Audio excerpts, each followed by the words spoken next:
Bonjour à tous. On va voir ensemble le cours sur les aires et on va faire aussi la correction des exercices qui étaient proposés dans le cours. Donc j'espère que vous avez tous lu le cours. On va quand même refaire une lecture rapide ensemble. On parle des aires. Mais alors qu'est-ce que c'est que les aires? L'aire, ça va être la mesure d'une surface. D'accord?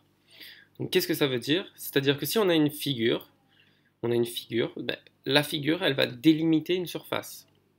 C'est-à-dire, la surface va être tout ce qu'il y a à l'intérieur des parois de la figure. Et cette surface-là, quand on la mesure, on va appeler ça l'aire.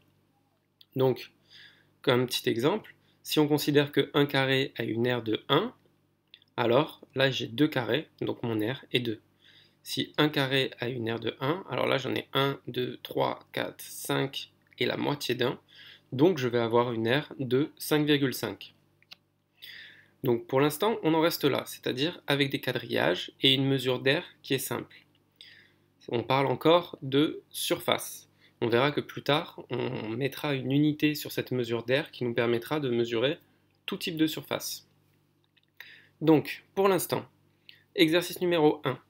On demandait de calculer l'aire des figures proposées.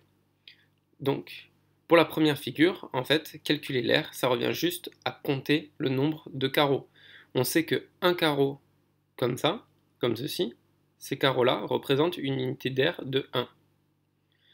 Donc, calculer l'aire de cette figure-là, c'est compter le nombre de carreaux. 1, 2, 3, 4, 5, 6 et 7. Donc l'aire de la figure 1 est égale à 7. Je ne mets pas d'unité, parce que sinon il faudrait que je marque comme unité 7 carreaux. On va dire juste 7. L'aire de la figure 2, encore une fois, cela revient à compter les carreaux. 1, 2, 3, 4, 5, 6. Donc l'aire de la figure 2, c'est 6. L'aire de la figure 3, 1, 2, 3, 4, 5, 6, 7, 8, 9. C'est 9. D'accord? Entre parenthèses, on peut remarquer que la figure 3, c'est un carré. Et que comme c'est un carré, son aire peut être aussi calculé comme étant 1, 2, 3, 3 fois 1, 2, 3, 3. 3 fois 3. Ce qui est exactement aussi ce qui fait bien 9. Mais bon, on reviendra là-dessus plus tard. L'aire de la figure 4. Donc je compte les carreaux. 1, 2, 3, 4, 5, 6. 6. L'aire de la figure 4, c'est 6. Allez, ça c'était facile, c'était pour se mettre en jambe. Maintenant, l'exercice 2.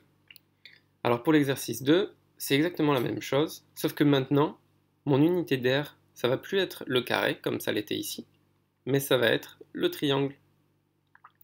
Donc, calculer mon aire va être compter le nombre de triangles.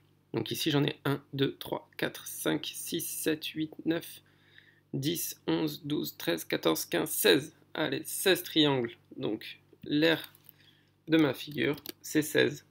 Attention, cette aire 16 n'a rien à voir avec ces aires qui sont ici. On n'utilise pas la même unité.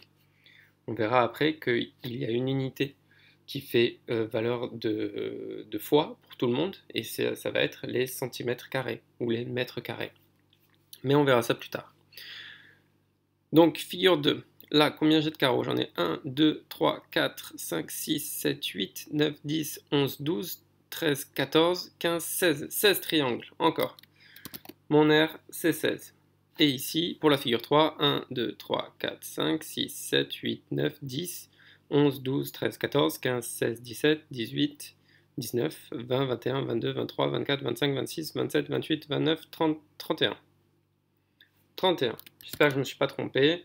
Et si je me suis trompé, de toute manière, vous avez vu la technique et vous pouvez vous corriger. Donc, ensuite, je vous proposais une suite d'exercices qui était un petit peu plus compliquée.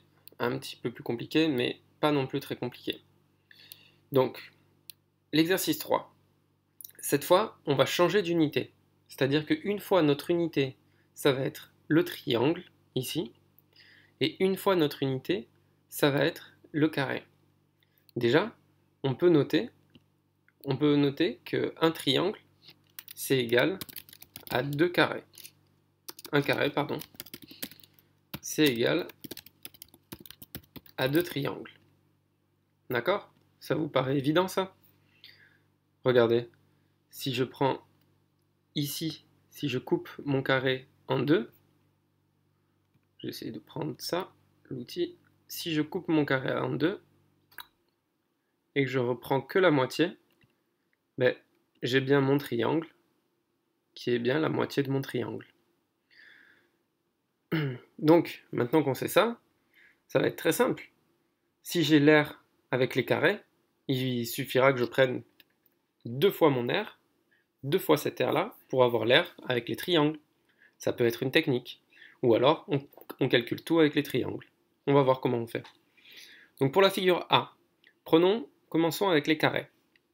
Donc j'ai combien de carrés? 1, 2, 3, 4. 4 carrés. Donc mon air avec les carrés est de 4. D'accord? Si je regarde mon air avec les triangles, et que je compte le nombre de triangles, j'ai dit que dans chaque carré, j'avais 2 triangles. Donc 1, 2, 3, 4, 5, 6, 7, 8. Donc j'ai 8 triangles. À chaque fois, je compte 2 triangles par carré. Et on voit bien que si je multiplie par 2 l'air avec les carrés, j'obtiens l'air avec les triangles. Pour l'air de la figure B, j'ai 1, 2, 3 carrés et 1, 2, 3 triangles. Alors, un triangle plus un triangle, ça me fait un carré. Donc ça revient comme si j'avais 4 carrés. C'est la même chose que si j'avais 4 carrés, plus une moitié de carré. Donc l'air, ce sera 4,5 carrés. Si je la multiplie par 2, je trouve l'air avec les triangles, qui me donnera donc 9 triangles. Et pour la figure C, j'ai 2 carrés, celui d'ici, du milieu, celui d'au-dessus. Donc ça me fait 2 carrés complets, et j'ai 2 moitiés de carrés. Si je les mets ensemble, ça me fait un troisième carré. Donc mon air avec les carrés, ce sera 3. Et avec les triangles, j'aurai bien une aire de 6. Donc, un exercice un petit peu plus compliqué maintenant. Un petit peu plus compliqué, pourquoi? Parce qu'il va falloir essayer de ruser un petit peu pour réussir à calculer des aires. Vous allez voir. Donc on va commencer avec la figure A. Je vous rappelle que ici, notre unité d'air, c'est un carreau. Donc j'ai mon carreau qui est une unité d'air. Donc le carreau, c'est bien d'avoir le carreau comme unité d'air, mais vous allez voir, ici c'est facile parce que c'est une moitié de carreau, mais comment est-ce que je vais faire ici? Il va falloir que je trouve une autre technique. Donc commençons par la figure A. Pour la figure A, on peut découper la figure A de cette manière-là. Si je la découpe ici, je trace une ligne comme ça et une ligne comme ça. Je trouve qu'il y a 4 triangles. D'accord? Vous les voyez les 4 triangles qui sont ici, ici, là et ici. Ces 4 triangles, chacun, sont la moitié d'un carré qui a de côté 2. Je vais vous dessiner le carré ici directement. D'accord? Hop, voilà. Ici j'ai mon carré. Donc chaque triangle, c'est la moitié d'un carré de côté 2. Ça veut dire que si je prends 2 triangles, alors j'ai un carré entier de côté 2. Et j'en ai 4 des triangles. Donc ça me veut dire 1, 2 triangles, ça me fait un carré. 1, 2 triangles, ça me fait un carré. Donc finalement, l'aire de cette figure, c'est égal à 2 carrés de côté 2. Et dans un carré de côté 2, j'ai 1, 2, 3, 4 carreaux. Donc, un carré de côté 2 a une aire de 4. Et comme j'en ai 2, j'ai une aire de 8. Donc l'aire de la figure A, c'est 8. 8 carreaux. Allez, on passe à la figure B. La figure B. Encore une fois, il va falloir ruser un petit peu. Donc de la même manière, on peut voir que j'ai la moitié, encore une fois, la moitié d'un carré de côté 2, ici. Donc si j'ai la moitié d'un carré de côté 2, comme un carré de côté 2 c'est 1, 2, 3, 4 carreaux, si j'ai la moitié, ça veut dire que tout ça, ça me fait que 2 carreaux. D'accord? Ça va? Donc là, toute cette partie-là, je peux la considérer comme étant égale à 2 carreaux. Maintenant, j'ai encore 2 autres parties. j'ai une partie ici et une partie ici. Prenons cette partie. On va voir en fait que les deux parties sont exactement les mêmes. Si on prend cette partie, j'ai 2 carreaux à l'intérieur et 2 moitiés de carreaux à l'intérieur. Donc ça veut dire que cette partie est égale à une aire de 3 carreaux. Et pour la partie du dessus, ben, si vous regardez, c'est exactement la même que la partie du dessous, sauf qu'on l'a tournée sur la gauche de 90 degrés. Donc l'aire est aussi de 3 carreaux. Donc là on voit un carreau, 2 carreaux, plus 2 moitiés de carreaux, on a bien 3 carreaux. Donc ça nous fait 3 carreaux pour ici, 3 carreaux pour ici et 2 carreaux pour là. Ce qui fait un total de 8 carreaux. Donc mon aire de la figure B, c'est 8 carreaux. Allez, la figure C. Alors la figure C, elle est un petit peu plus compliquée. Pourquoi ça? Parce que le découpage est moins intuitif. Je ne vais pas avoir des triangles ici. Pour autant, je vais quand même avoir des moitiés de carreaux. Regardez. Si je prends un carreau, comme ça, et que, alors je mets bien mon carreau, et que je le place ici. Ici, on prend la moitié du carreau. Je n'ai que la moitié du carreau qui est colorié.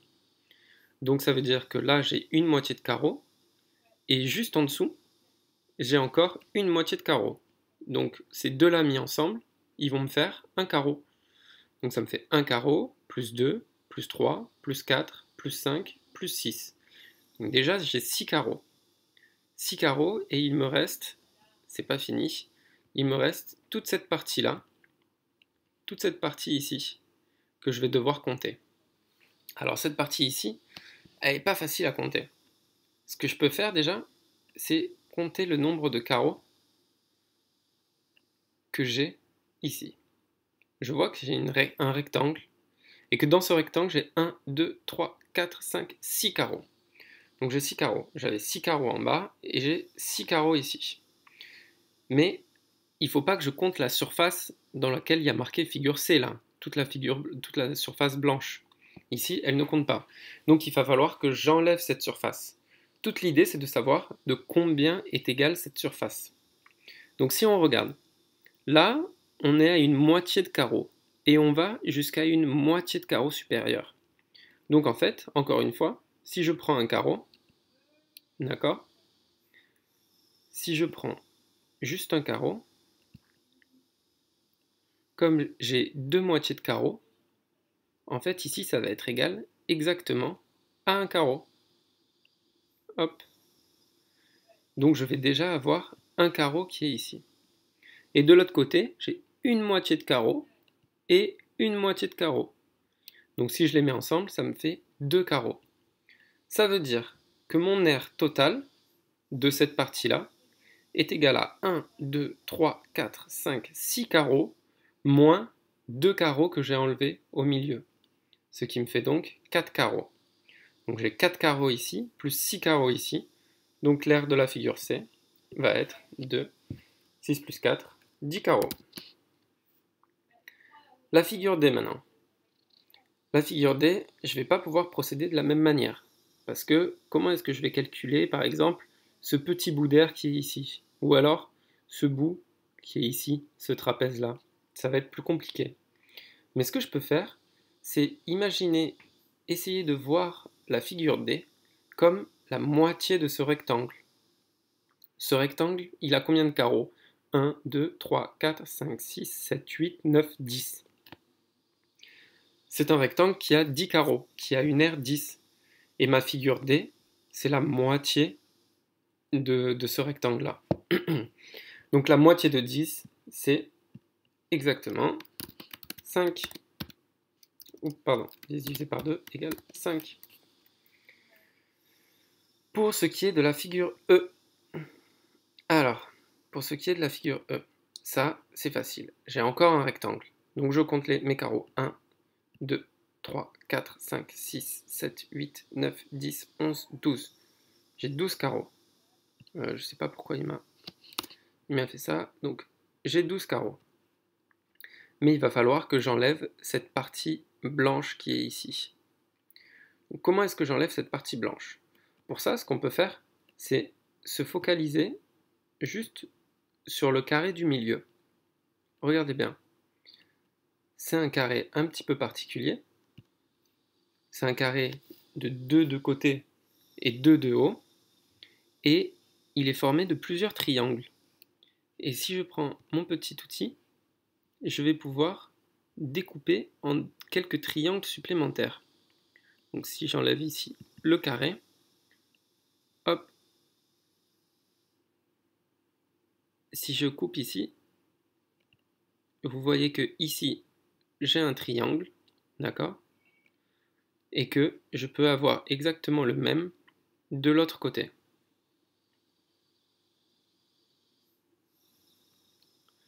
J'ai exactement le même de l'autre côté. Et ces triangles, qu'est-ce que c'est en fait? Ces triangles-là, si je le pose, regardez, c'est exactement la moitié d'un rectangle de côté 1 et de longueur 2. Donc ça veut dire que ce rectangle-là, il aurait une surface, une aire, pardon, il aurait une aire de 2 carreaux, donc ce triangle a une aire de 1 carreau. Et comme c'est exactement la même chose pour ce triangle-là, ça me donne que ces deux triangles-là ont une aire de 1 carreau. Donc l'aire totale de la figure E, ça va être 1, 2, 3, 4, 5, 6, 7, 8, 9, 10, 11, 12, 12 carreaux, moins les 2 carreaux issus des 2 triangles que j'ai vus ici en blanc. Et 12 moins 2, ça me fait donc mes 10 carreaux. Pour la figure F, je vous laisse essayer de le faire tout seul. Enfin, dernier exercice, pour les plus rapides, on demandait quelle était l'aire la plus grande parmi l'aire de la figure 1 ici et de la figure 2. Alors, j'ai oublié, il y avait un petit point d'interrogation ici, hein. L'aire est-elle identique? Donc, la réponse était oui, l'aire est identique. Pourquoi? Identique. En fait, ça se voit assez simplement quand on reporte les triangles. Si je prends le triangle qui est ici, touc, touc, touc, et qu'on imagine qu'on découpe la figure, je découpe ce triangle-là et je le replace ici. Et je peux combler le trou de la figure. Donc, en fait, je vais même pas avoir besoin de calculer l'aire pour voir que les deux figures ont la même aire. Il suffit que je prenne... Il va suffire que je prenne à chaque fois les bouts, que je découpe ma figure et que je la ramène dans les autres endroits. Alors ici, là, je ne peux pas faire pivoter, mais vous voyez que si je fais pivoter ce triangle-là de 90 degrés vers la droite, je vais exactement avoir ce triangle-là. Donc en fait, en coupant la figure ici, et en prenant cette partie, en la tournant, je peux la mettre ici, et j'aurai exactement le même rectangle que la figure 1. D'accord? Donc la même surface. Ici, sur la figure 2, on a enlevé un bout de la surface, mais on l'a rajouté de l'autre côté. Et ici, on a enlevé un demi-carreau de la surface qu'on a rajouté en dessous. Donc ces deux figures ont la même aire. Par contre, est-ce qu'elles ont le même périmètre, d'après vous? Ça, c'est une question que je vous laisse résoudre. Je vous remercie pour votre attention, et bon confinement, bonne continuation et bonne journée.